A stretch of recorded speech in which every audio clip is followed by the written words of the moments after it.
Hello everyone and welcome to this video. This video is my spoiler-free review of Harry Potter and the Cursed Child. So this does not contain spoilers at all, so I'm trying to review it, like I said, without spoilers. So if you haven't seen the play yet or read the screenplay, please don't worry because this video won't contain spoilers. As I mentioned before, I will be doing a spoiler review at 10 o'clock tonight. So if you want to see that one as well, then please feel free to. If you don't want any spoilers, then just watch this video and avoid tonight's. Okay, so I have my notes all on my phone, so let's get started. So first of all, I want to talk about the venue. Now, the venue is absolutely amazing. There is a big nest with the Cursed Child inside, and it's massive, and it says Harry Potter and the Cursed Child Parts 1 and 2. If you watch my Cursed Child vlog, you will have seen the venue, or you've probably seen the venue somewhere else. I think it's interesting that the venue is on Shaftesbury Avenue, and Shaftesbury Avenue was of course mentioned in Harry Potter and the Deathly Hallows Part 1. I don't know if that was done intentionally or not, but the venue is the Palace Theatre. The minute I walk around the corner, you can see it, and it's huge, and there's Harry Potter plastered everywhere, and I was like, I just started crying, I'm not gonna lie, I better start crying. The inside of the venue is absolutely beautiful. Where the merchandise is right as you walk in, so there's the merch straight away, absolutely. I just loved it. The merchandise, I did want to speak about this. The merchandise does change between parts 1 and parts 2 because of spoilers. Part 1 is spoiler-free merchandise, and after part 2 it is spoiler merchandise. There's so much I want to talk about, but I'm not going to talk about too much in this particular video, like I said, because my more in-depth spoiler one will be going up later. But if we talk a little bit about the overall plot in a non-spoilery way, it's a difficult one for me. I enjoyed the plot, the overall plot of the play. I thought it was quite well written in some places. Bear in mind, it was not written by J.K. Rowling. It was written by John Tiffany and Jack Thorne, so it won't be completely similar to the Harry Potter novels. I thought the plot was okay. There were a couple of bits I didn't really like. I was a little bit naughty and I read the screenplay before I went to see the actual play. I probably shouldn't have done that, but in hindsight, I actually think it was the good thing, the right thing to do, actually. But the overall plot I enjoyed, although there were a few inconsistencies and plot points that I didn't enjoy very much, and they will be discussed in the spoiler review. But overall, without saying too much, I did enjoy the plot, I have to say. Let's talk about costumes. The costumes, I can't remember the costume designer, but the costumes for the Cursed Child are absolutely stunning. I loved them. There is a new costume design for the Hogwarts uniforms. The Hogwarts uniforms are different. I loved the new robes. I loved the Slytherin tie. It is a new tie, an updated tie. The patches are new and updated. If you saw my Cursed Child haul video, I bought a Slytherin crest patch. I love the new designs. And they really did transition well from Harry Potter to a new updated design because of course the play is set 19 years after Harry Potter. Going on from costumes, you've got things like lighting. The lighting was superb, but there is a scene, which I won't mention, there is a scene where the whole room, there's lights and things around the entire room, so no matter where you're sat, you can see things, and it's amazing. Where you sat, I do want to speak about that. Sorry if this review's a little all over the place, because in my brain I'm going, spoilers, spoilers, spoilers. I bought the tickets that were on the balcony, and it said restricted seating, so I was a bit like, oh my god, I'm not going to get to see much, I'm restricted, I'm right up at the top. It was not bad at all for the price I paid. You can buy binoculars at your chair. If you've been to a show before, you know what I mean. They're £1. And with the binoculars in particular, I saw the whole stage from where I was sat on the balcony. I wasn't too high up the balcony, I was pretty much at the front of the balcony. There were people right behind me, it was crazy. But where I was sat in particular, it was superb. And like I said, there are some parts of the play which are really crowd interactive, and there are things popping up everywhere, so you do really, really get involved. And if you have bought tickets and they say restricted seating, please don't let that put you off, because mine said restricted seating. Mine said steep balcony, and from where I was sat, the balcony wasn't that bad. So please don't let the restricted tickets put you off. Stage directions and the way the stage is set. So if you've read the screenplay, like I did, and you haven't seen the play, some of the stage directions in the book, you're like, how the hell are they going to do that? But it was superb, absolutely superb. I will discuss that more in my spoiler review as well. But the way the stage is set, there is always, always something on stage at all times. And the way the stage was set throughout, the way props were handled, the way things were moved on and off stage, I've never seen anything like it. It was absolutely wonderful. The next thing is props, which is pretty much of the same. There were new updated wands. I didn't really get to see the wand design up close, obviously, but from what I could see through my binoculars and that kind of thing, the wands looked fabulous. Every single prop they used, nothing was out of place. You could tell it all had a place. It was all beautiful.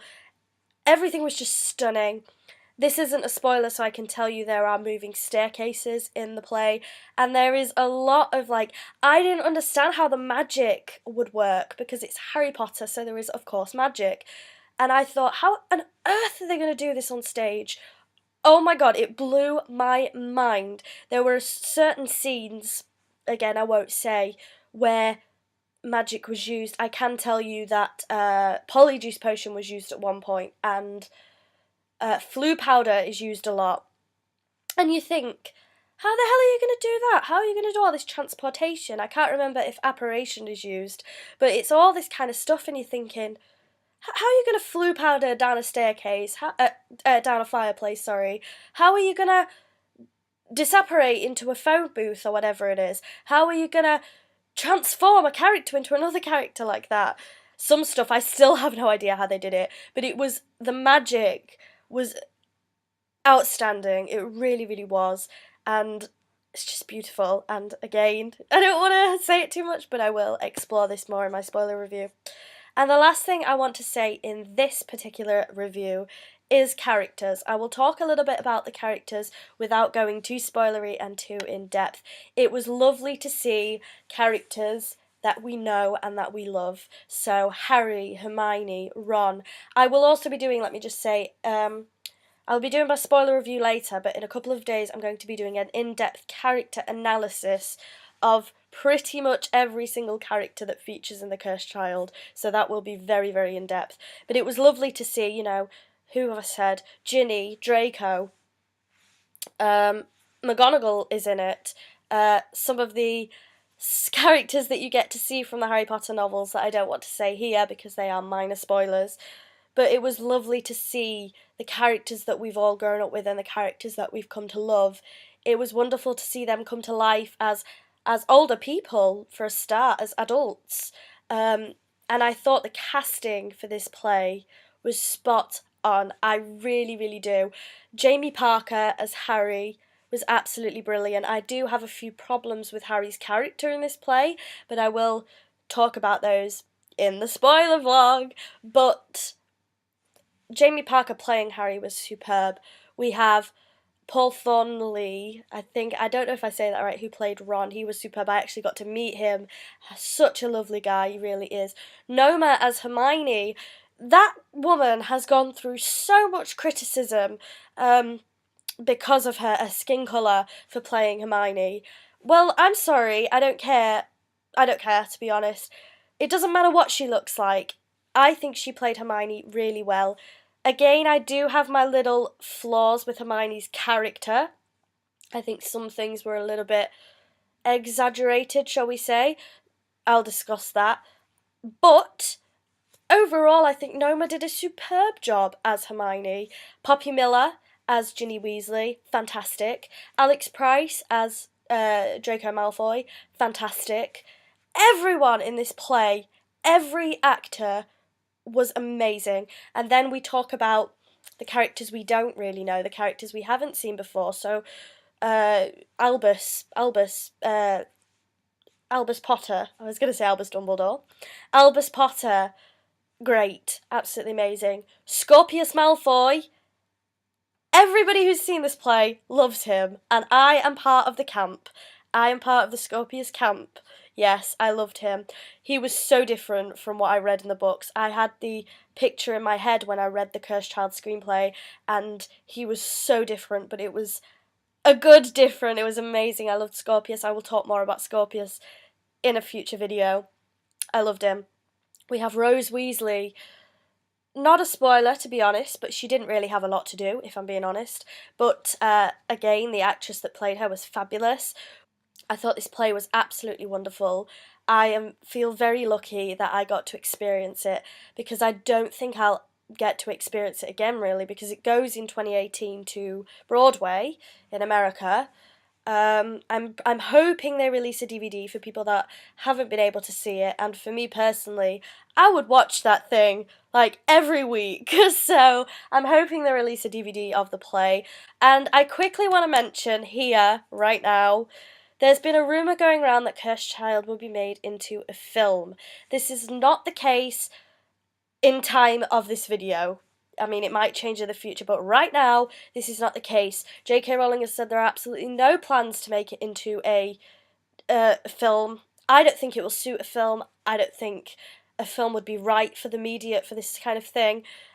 Anyway, I do tend to ramble on a lot, but I'm going to stop here because my brain is telling me to say things, and my brain is also telling me keep it spoiler free. I knew this was going to be difficult. So, yes. So please let me know if you would like me to do this for Fantastic Beasts and Where to Find Them as well, whether you'd like me to do a spoiler-free review and a spoiler review, or just go ahead and do a spoiler review. Please let me know what you think, if you think this works. And if you have watched the play, read the screenplay, or if you don't mind spoilers, then please wait till 10 o'clock tonight and watch my spoiler review. It will be a lot less hectic than this, it will be more structured, and we can talk about things in more detail. The last thing I want to say is I want to request that this video is kept spoiler free in the comments. That's why I did it, hashtag keep the secrets. If you want to discuss with me any spoilers, any parts of the play, please wait and do that at 10 o'clock tonight on my other video. That's all I ask, because I do want to keep this spoiler free, because like I said, some people haven't been fortunate enough to see it, some people haven't read the screenplay, so please, if you could, keep this video, keep the secrets, then that would be great. So in between times, my vlog for Comic-Con will be up, so it is quite a lengthy video day, but yeah. But anyway, thanks for watching. I'm sorry if I rambled, I'm sorry if this didn't make sense. I don't know, but I'll see you later. Bye bye.